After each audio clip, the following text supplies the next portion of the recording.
litigation, which it chose to do.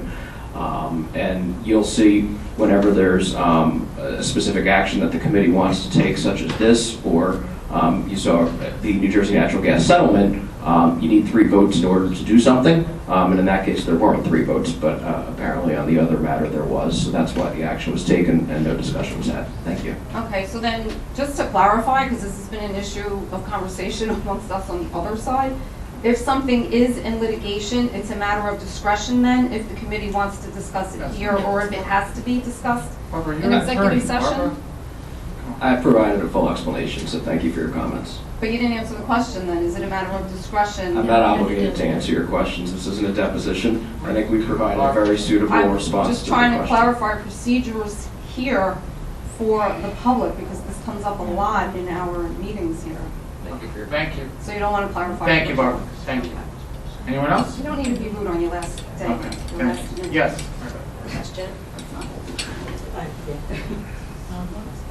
My name is Mary Beth Balls. Yes. I live 2 Morrisfield Pass in Coltsneck, actually. However, I have a nonprofit in Homedale for the last 15 years, and I work with many nonprofits throughout the state, countless. I know that a question has come up multiple times, Mr. Botempo, about the Library Foundation. So what I wanted to find out tonight, I know with my nonprofit, everything that is done, every penny is accounted for, and it's public record. So I've seen questions asked about the Library Foundation. Apparently there was $400,000 raised and only $60,000 or approximately $60,000 went to shelving. Could you tell us what happened to the other funding? And I saw that your wife, I believe, works 35 hours a week. Is she still fundraising for the library? And what's going on with the bond right now that was supposed to be paid? I saw that in multiple videos you had mentioned that you would assure that that bond would be paid through the Library Foundation. So I'm just curious, working with many different nonprofits throughout the state, why this is so hush-hush and why it's not talked about when it should be public information. Mary Beth, thank you so much for asking that question. I appreciate it. And Sharon and Mr. Collins, correct me if I'm wrong, but were we able to, through, there's been several public comments about this issue over the past year, right? And now, I have no involvement with the Library Foundation, 0. I have never seen anything from the Library Foundation. The Library Foundation was begun before I became a governing body. Let me finish real quick. No, let me finish.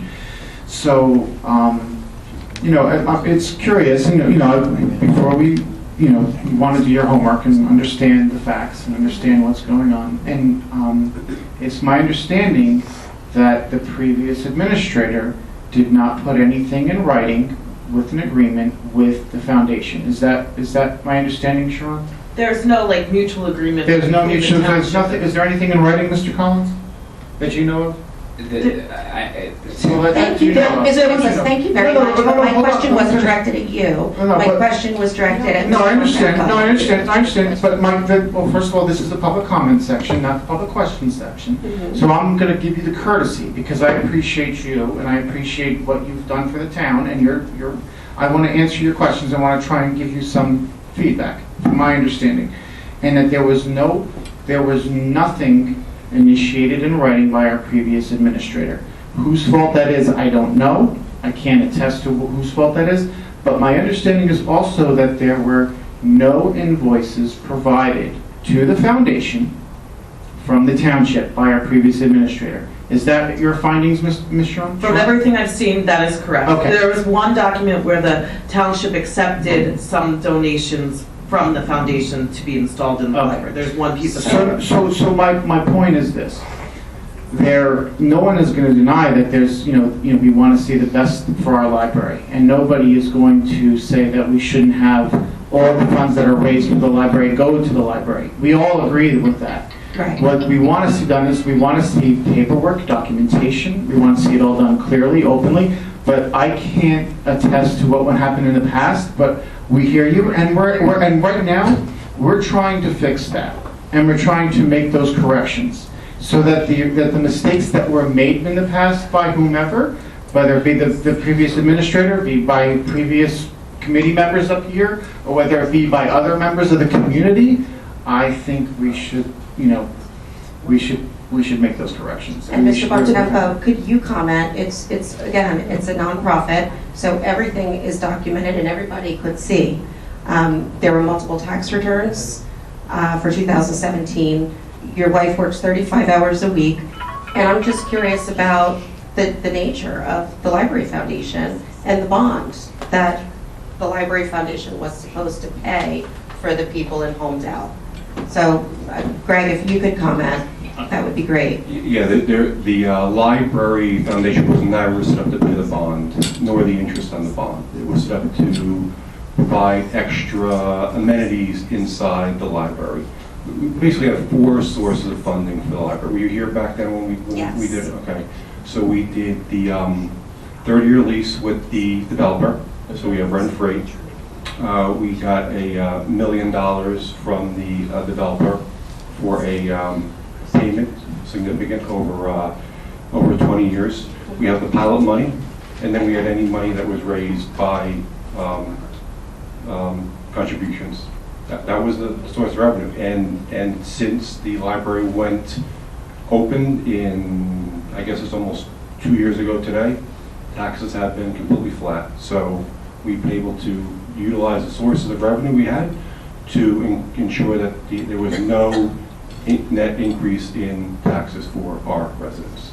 Okay, and I know that there's programs that were canceled because there wasn't funding. There's $350,000 sitting with your nonprofit. Do you plan on It's not my using that? nonprofit. Or It's not my the nonprofit. nonprofit that I believe your wife is the president of? I do not, I'm not on the board, I do not look at the books, I do not associate with it, so that's completely above and separate. I think what Deputy Mayor said was correct, that we had dysfunction with the prior administrator, and I think that going forward with the new administrator, I think they're going to see some positive things happen as we go into the new year for the library. Okay. And I just want to say, in my short tenure here, I've met with both the library, with the Library Foundation. We're working on developing our relationship and partnering to do the best for the Homedale Library. I'm gathering some information. As recently as this morning, I was in contact with the library for some information. So. Okay. Thank you, Mary. Thank you very much. Anyone else? Yes, Donna.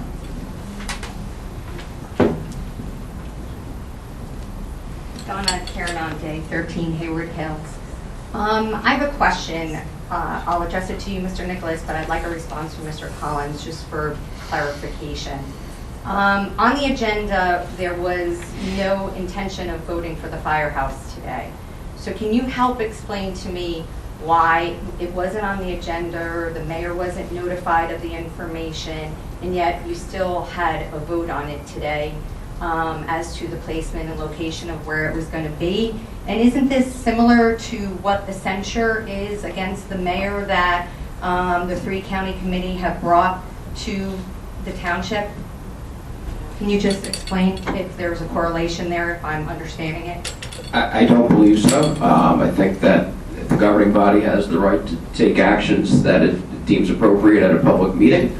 And the point of the Open Public Meetings Act is to ensure the ability of the public to be present and to see the proceedings that take place. The fact that you're at this meeting right now demonstrates that this meeting was appropriately noticed in accordance with the Open Public Meetings Act. So no, I do not see an OPMA concern with respect to the public's presence at this meeting, because the public was here at this meeting, was well attended. Okay, so it didn't need to be on the agenda for a vote today? I'm not offering legal advice in public. What I am telling you is that I do not see any public noticing issue. I don't with think this meeting. anybody can deny that Dr. Pascucci has been given updates every meeting since he's been on the dais about fire safety. Oh, no, I'm not denying that. No, I'm just I mean, saying I and we've didn't been- think it was these- open for a public vote. These discussions, conversations, plans, proposals about fire safety, first aid safety, police safety, all these issues have been discussed publicly. And the idea has been, we were as recently as this year, in the last few meetings, we've been discussing. Now, the exact location, obviously, you saw the discussion that we had. Right. We debated it, and here we are. And we haven't moved forward with what was proposed, pending further information. But Now, Dr. Pascucci, from my understanding, he has the legal right to make any motion on anything and propose anything that he feels fit, especially regarding public safety. No, and I'm not opposing that. I'm just saying it caused an awful lot of commotion. It caused a lot of communication issues. Oh, I've seen commotion. And no, I'm just saying, and it caused him to actually walk out and leave today. And I'm just saying that the communication just really needs to improve. And to me, it seems very similar to what you guys are holding the censure against the Mayor Hines. So that's just my comment. Thank you. Ms. Shave?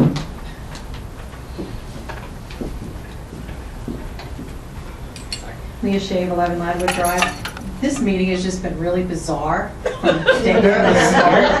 I have to be honest with you, it seems like a hit job on a couple people. I'm going to say the difference in what happened with the firehouse, we weren't paying for it hidden on a consent agenda item. That was a big difference.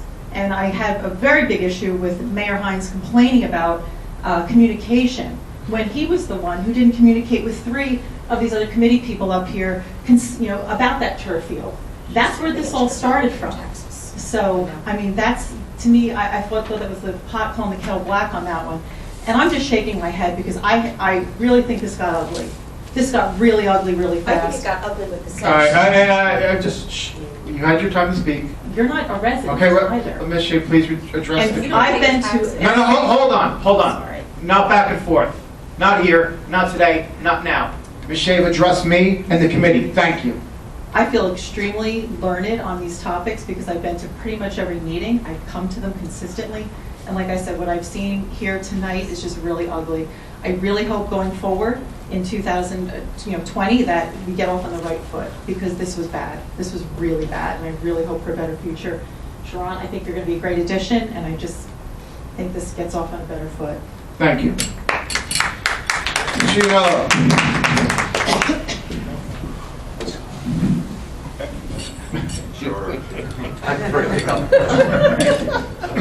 J&L 18 Ladwood Drive. We've been told repeatedly by some of our departing mayor's supporters that this is all politics on the other end. But Mr. Bontempo, I have no idea what's going on with the Library Foundation.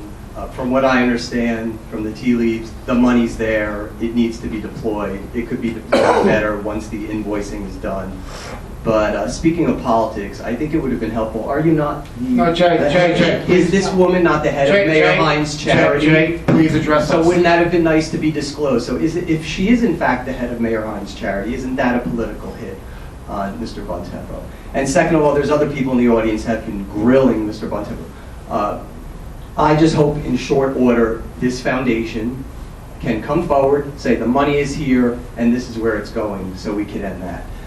Speaking of the past, are we paying T&M for those bills that were never approved? Where does that stand? Mr. Collins? I can't make any public comment, but I'll just tell you in terms of status is that no action has been taken to date on those bills. Okay, because ultimately when we find out who exactly drove those expenses, and I think most of us know who, I think they should be personally liable for them. Lastly, with regard to the natural gas regulator, which the town was horrified appeared on the agenda tonight. Most of us know why it appeared on the agenda. And I thank the committee for pulling it. From what I understand, there was massive outrage. I would suggest, Mr. Collins, as you deal with the outside counsel on this, if you can suggest that they get together with all the schlump citizens, including me, that went to all of those meetings for those several years, that was going to be flushed down the toilet by those who put that on the agenda tonight, to meet with us to understand the real issues and what the defense, where the defense would lie. Because people put in literally hundreds of hours of time. This won't be easy, but there are flaws in the case, there are inconsistencies in the case, and there's likely a greater plan at stake here for New Jersey Natural Gas. And all of that knowledge by all of these people, including myself that used to go to bed at midnight after those meetings, including the work of the zoning board, that needs to be accurately communicated to the outside counsel. Thank you. Thank you. Thanks for your comment. Ron?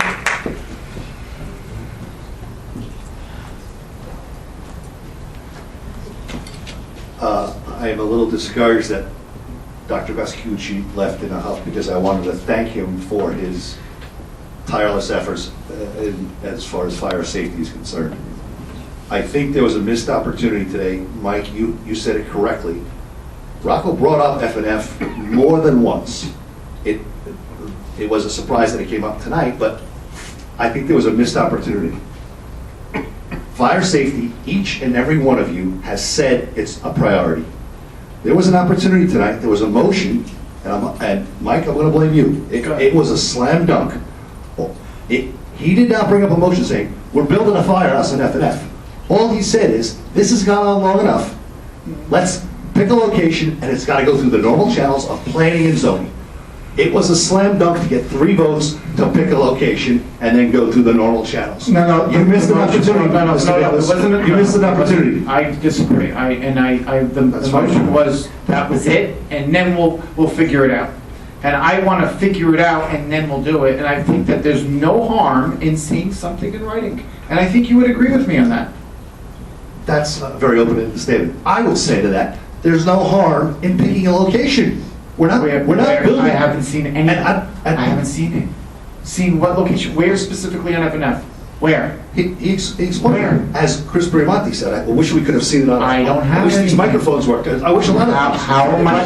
Let's face it, this has been going on for long enough. Oh, this has been going on for For 30 people to years. ask for detailed plans, we don't need detailed plans tonight. No, but just Tonight was a motion to pick a location.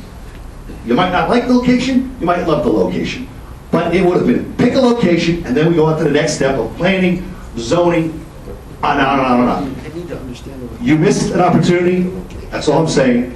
One last thing, I want to say to the new incoming council members, it's been an ugly year. There's been some infighting, and it's a dysfunctional family, but I will say the end result in this election is transparency won. Thank you, Ron. Thank you. Anyone else? Yes.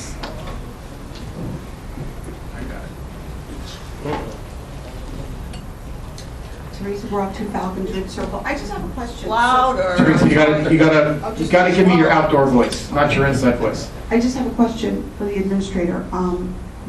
I heard that there is a report that was done on the firehouse. There was some kind of written report, and there was also a video of the planning board or zoning board meeting. Where does one locate that? We hired a consultant, his name is Dr. Carter, okay? So we have a report here, and I'm sure if you leave your number at our website, we'll be able to get it to you. It was on the website. Go ahead, I'm sorry, next question. My other question is, I wanted to know how much land is, like, what is the physical size of the land? I don't know, I don't have anything, we haven't seen anything, but we will get the. Not that property, but I'm what talking property? about the other property that's across from the post office. So Mr. Pascucci people were asking him about that. Specific selection. size? Yes. Yes. If you would be so kind as to call Sharon in the morning. Sharon is our administrator, sitting here, and I'm sure Sharon will get you that information by the end of the week. Thank you very much. Thank you. Thank you. I'm one of them. I need it. Thanks. Anyone else? Seeing none, motion to adjourn. Motion.